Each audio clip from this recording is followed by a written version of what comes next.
So recently in Destiny 2, we got Void 3.0. This time we got Solar 3.0 with the new season. And in today's video, I'm going to go over which one is the best, which one is my favorites, and which one you should use. So I'm going to go straight to the point. You saw the title. The best one by far is the Warlock Solar 3.0. But first, I want to go over the Titan and Hunter one just to briefly explain why I don't really like them and give my opinion on it. So what I like about Solar Hunter is the fact that it's super unique. It lets you like play in a different way that you usually play. But it's not super meta, and you basically have your normal 6-shooter golden gun. We got the 3 shots. We got Blade Barrage. The Goldie lasts a little bit longer, so it's going to be easier to get 7 columns. And the Blade Barrage got more tracking, so you're not going to whiff as much, and it's a good shutdown super. We got the new Shade Step, which is completely useless in PvP. I don't recommend using it. I think it's only 10% extra damage. And we got more choices of throwing knife, 4 different knives. I think this is pretty cool. Lightweight is probably my favorite because you can throw it right away. Solar Nade is a good addition to the Hunter kits.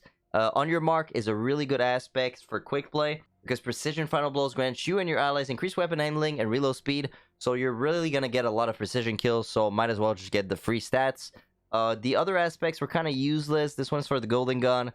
And this one, unfortunately, even though it's cool, it's not that good for PvP. It does a lot of steps to get it, and once you have the nade, it doesn't one-shots.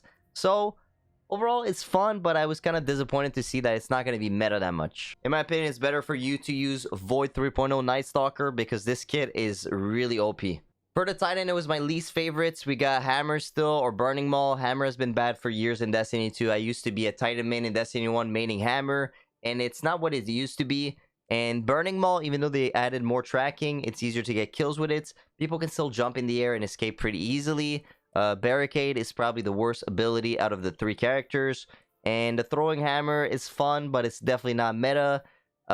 Shoulder Charge, it doesn't one-shots. We got multiple grenades on it, which is cool. The most disappointing part was definitely the aspects right here. This one, you can basically do uppercuts and do a second attack and one-shot people. You might think it's OP, but you're not really going to use it other than quick play.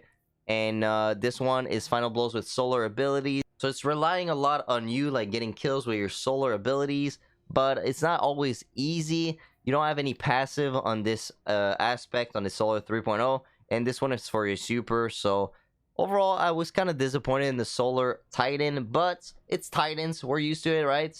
So why is Solar Warlock the clear winner for me? A lot of people have been saying that it was worse than it was before, but unfortunately they are completely wrong because it's actually better. So first, you have the choice between Daybreak and Well of Radiance. We all know Well of Radiance is going to be super useful in zone trials, and you get your super in 7 minutes. And what is cool about the new Warlock subclass is the fact that you can use Icarus Dash right here with either Well or Dawnblade.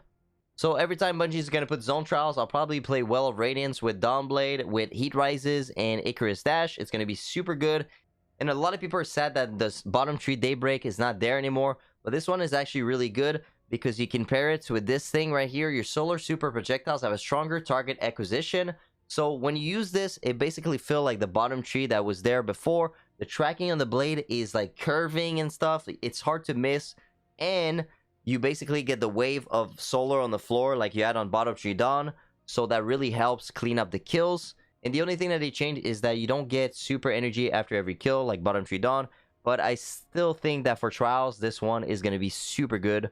You have a choice between Healing Rift, Empowering Rift, or Phoenix Dive. I really don't recommend Phoenix Dive. I think they did a mistake with this because it basically replaces your Rift and it takes 1 minute and 22 seconds just to do a dive like this.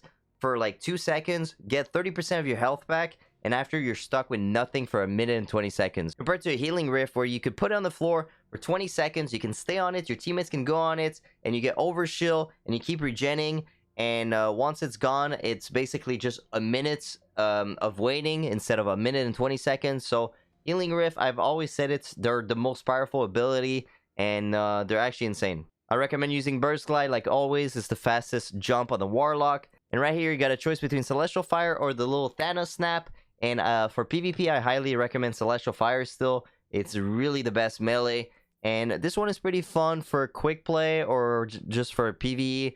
But Celestial Fire is the clear winner right here. They made the Celestial Fire range better. I think they did less damage, but it's still like you shoddy and you instantly melee. Like you can finish a lot of kills.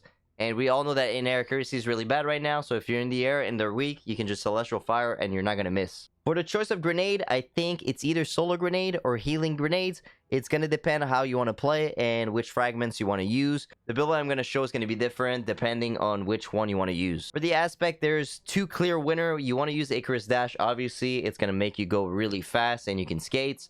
And the second one, a lot of people are going to hesitate, but Heat Rises is actually the clear winner here because you can jump in the air and shoot your weapons while gliding, and this is only unique to Warlock. You don't get that on any other characters, and you get in-air accuracy penalty nowadays. So Heat Rises, when you consume your grenade, you're going to get 70% in-air accuracy, so it's going to be super easy to land your shots, and every time you get a kill, you basically get like 5 extra seconds, so you can flow for a long time. And this one is just like increasing some of the grenades, like what they do, but I really don't think it's useful for PvP. You want to use those two right here. For the aspects, it's really your choice. You want to put this one for the solar projectile, definitely, and plus it gives you 10 intellect, which is nice. And the rest, I don't really use that much of the stuff. If I use healing grenade, I'm going to use like restoration right here. If I use the little melee here, you're going to use the scorch stuff. So it doesn't really matter. So when people tell me that Dawnblade is worse than before, I'm like, it's exactly the same as before if you put all the right aspects and grenade and stuff. But you have fragments to make it a little bit better. So I was like, I think it's a win in my book. And plus, you can use Well of Radiance with Icarus Dash, so that's going to be useful.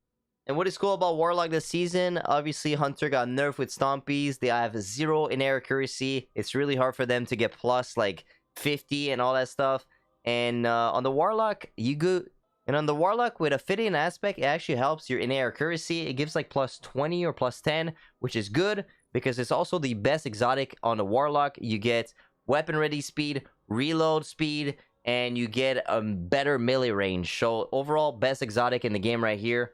And with a fitting aspect, you can use any shotgun in the game or any sniper, and it's going to make your like scope really fast and your handling really good on your shotguns. So I will be maining this subclass right here. We're probably going to switch some weapons. Maybe I'll use Ostringer with a Fellwinter. I can basically use anything on the Warlock. And I'm excited to be back on the Warlock. The Hunter doesn't feel that good with the in-air accuracy. It doesn't really fit my playstyle anymore. And Titan is slow and doesn't have much. So Warlock is a clear winner. I hope you guys enjoyed this video. Make sure you guys drop a like and sub to the channel. And I'll see you guys in the next one. Peace.